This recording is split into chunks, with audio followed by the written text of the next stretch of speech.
Useful होना चाहिए, ठीक है, तभी उसका हम चेंज कर रहे हैं। तो इसके अपन ने मेनली प्रोसेस पढ़े थे कि वही फोर्जिंग जो मैं पढ़ा चुका हूँ, रोलिंग आज पढ़ा रहा हूँ, ठीक है, एक्सट्रूजन आगे पढ़ाएंगे और एक ड्राइंग, ठीक है, 4 प्रोसेस थे। तो रोलिंग प्रोसेस में क्या होता है कि रोलिंग में नाम से ही पता चला रोलर लगे रहेंगे, तो 2 रोलरों के बीच में कोई भी मेटल जाएगा और वो क्या हो जाएगा, वो कंप्रेस हो जाएगा, और कंप्रेस होने के बाद उसकी जो लेंथ के अबाउट उसका क्रॉस सेक्शन क्या होना चाहिए, कांस्टेंट होना चाहिए। Rolling is a process for producing large volume of material with constant cross section, ठीक है। कांस्टेंट क्रॉस सेक्शन का मतलब ये होता है कि जैसे कि अपने पास ये है, ठीक है, इसका यहाँ जो क्रॉस सेक्शन है वही पूरी लेंथ के अबाउट पूरा क्रॉस सेक्शन क्या होना चाहिए, सेम होना चाहिए, ठीक है। जैसे सर्किल है तो सर्किल ही रहना चाहिए, ठीक है, उसका डायमीटर कहीं भी कम ज़्यादा नहीं होना चाहिए, ठीक है। Rolling is a process where the metal is compressed between 2 roller, 2 रोलरों के बीच में मेटल को कंप्रेस करेंगे for reducing its cross section area, इस क्रॉस सेक्शन एरिया को रिड्यूस करने के लिए। जैसे कि इसका क्रॉस सेक्शन एरिया यहाँ पे रिड्यूस किया गया, दिख रहा होगा ये, इसका क्रॉस सेक्शन यहाँ ज़्यादा है और यहाँ आने पे क्या हो गया, कम हो गया, ठीक है। All the metal working process because of its higher productivity and low cost, इसको widely यूज करते हैं। This is one of the most widely used of all the working process because of its higher productivity and low cost, जितने भी working process है उनके compare में इसको ज़्यादातर यूज करते हैं, और इसकी प्रोडक्टिविटी उत्पादन क्षमता ज़्यादा है और कॉस्ट और पैसे क्या लग रहे हैं, कम लग रहे हैं। Rolling would be able to produce component having constant cross section throughout its length, इसके लेंथ के अबाउट इसकी क्रॉस सेक्शन जिसका सेम रहता है उसी चीज़ को ये रोल कर सकता है, बना सकता है कंपोनेंट। तो इसमें कौन कौन से क्रॉस सेक्शन बना सकते हैं, आई सेक्शन, टी सेक्शन और एल सेक्शन। इनको एक बार यूट्यूब पे देख सकते हैं कि I section by the rolling process, T section by the rolling process, वहाँ अपने को देखने को मिल जाएंगे। Rolling normally is a hot working process होते हैं जो क्रिस्टलाइजेशन टेम्परेचर से अबोव करते हैं। The metal is taken into the rolls by means of friction and then compressed to obtain the final shape. The metal taken into rolls में क्या जाएगा, metal जाएगा by means of friction and then compressed to obtain final shape को obtain करने के लिए। The reduction that can be achieve with a given set of rolls is design as angle of bite. अपने को जो reduction of can be achieve, कितना reduction चाहिए कितना नहीं चाहिए, जो सेट दे रखे ना अपने पास रोलर्स के, उनको हम डिज़ाइन किससे करेंगे, angle of bite, angle of bite angle से, ठीक है।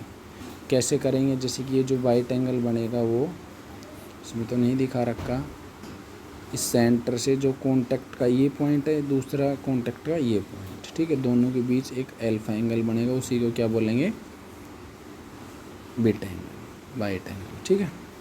The pressure P extracted over the metal by the roller is not uniform, ये नॉट यूनिफॉर्म रहेगा, मतलब जो प्रेशर लगा रहे हैं ये रोलर वो पूरी जगह कांस्टेंट नहीं रहेगा, यहाँ पे क्या रहेगा, मिनिमम रहेगा इस स्टार्टिंग में, और बीच में जाकर क्या हो जाएगा, मैक्सिमम हो जाएगा, वही बात इसमें लिखी हुई है, ठीक है। Over the metal by the roller is not uniform throughout its minimum at both the extremity A and B and the maximum at the point where the no slip point, मतलब जहाँ pay slip point बिल्कुल नहीं है, दोनों के अच्छा से contact है। Then point of the surface of the metal and the roller move at the same speed, roller और जो अपना पॉइंट इस पे ना वर्क पीस पे, दोनों पे एक ही पॉइंट से एक ही स्पीड से अगर आगे जा रहे हैं तो इनके बीच स्लिप नहीं, जितना ये आगे जा रहा है उतना ये रोटेशन मिल रहा है तो स्लिप नहीं है, ठीक। रोलिंग स्टैंड अरेंजमेंट, इनके कुछ अरेंजमेंट है, कहीं अपन 2 रोलर लगा रहे हैं, कहीं 3, कहीं 4, कहीं 5, कहीं 6, ठीक है। तो पहला अरेंजमेंट है जिसमें अपन ने 2 लगा रखे हैं। 2 किस लिए लगा रखे हैं कि it is a most common arrangement in this the rolls always move only, जैसे कि जो रोलर हैं उनकी तो डायरेक्शन अपोजिट रहेगी, ये इधर ये इसके अपोजिट डायरेक्शन में, लेकिन जो मेटल है वो ओनली एक ही डायरेक्शन में फ्लो करेगा। लेकिन यहाँ देखेंगे कि मेटल इधर भी जा रहा है और इधर भी आ रहा है मेटल और इसमें इधर जा रहा है, ठीक है।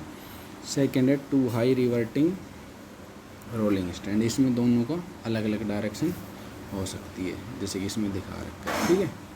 ये जो तीर के निशान है ये इनकी डायरेक्शन को दिखा रहे हैं, ठीक है। थ्री हाई रोलर स्टैंड, ठीक है।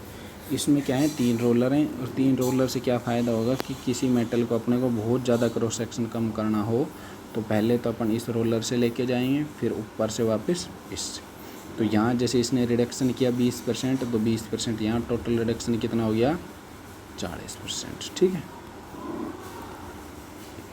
आगे चलते हैं 4 हाई रोल अरेंजमेंट। इसमें 4 इसलिए लगा रखे हैं कि जो अपने छोटे रोलर्स हैं उन रोलर्स को सपोर्ट देने के लिए, ठीक है, बैकअप देने के लिए। और जो क्लस्टर है उसमें बेटर बैकअप के लिए, सबसे ज़्यादा अच्छा बेटर बैकअप किसका है, छोटे रोलरों को बैकअप देने के लिए किसमें, क्लस्टर में। ये better backup can be provided to the small rolls with a cluster arrangement, ठीक है। प्लेनेटरी रोलर मिल्स में क्या होता है कि एक बड़ा रोलर रहेगा, उसके साथ ये छोटे छोटे रोलिंग व्हील्स लगे रहेंगे। Instead a single small rolls a number of free rotating wheels are fix to a large backup rolls, ठीक है। उन पे छोटे छोटे ये लगे रहते हैं। तो इससे क्या हो जाएगा कि अपना ये जो मेटल है, मेटल अच्छे से कंप्रेस होके और अच्छे से जो इसकी जो जिस शेप साइज में अपने को क्रॉस सेक्शन चाहिए वो अपने को मिल जाएगा। तो आज अपन ने क्या पढ़ लिया है, रोलिंग। आगे अपन पढ़ेंगे एक्सट्रूजन, ठीक है। तो थैंक यू, धन्यवाद, आज के लिए इतना ही।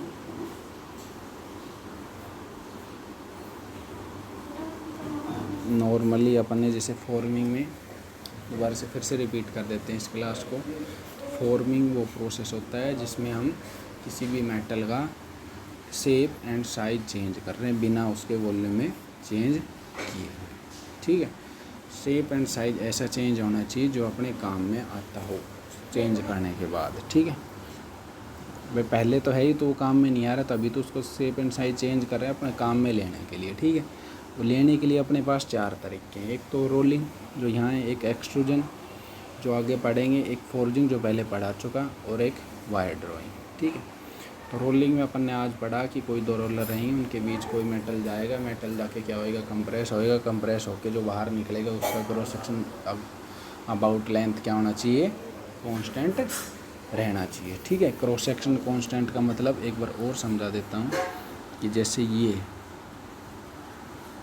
इसका यहाँ भी ये सर्किल है और यहाँ भी, क्या इसका क्रॉस सेक्शन मैंने बनाया, इसका कांस्टेंट क्रॉस सेक्शन नहीं है, क्योंकि यहाँ पे क्या है ये थोड़ा कम है और यहाँ पे क्या है ये ज़्यादा है, ठीक है। तो बिल्कुल स्ट्रेट लेके चलें, इसका लगभग क्या है क्रॉस सेक्शन सेम, ठीक है।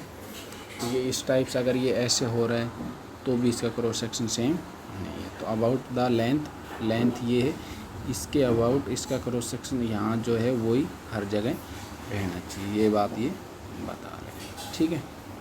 तो आगे ऐसे क्लास लेते रहना। थैंक यू, धन्यवाद, बाय बाय।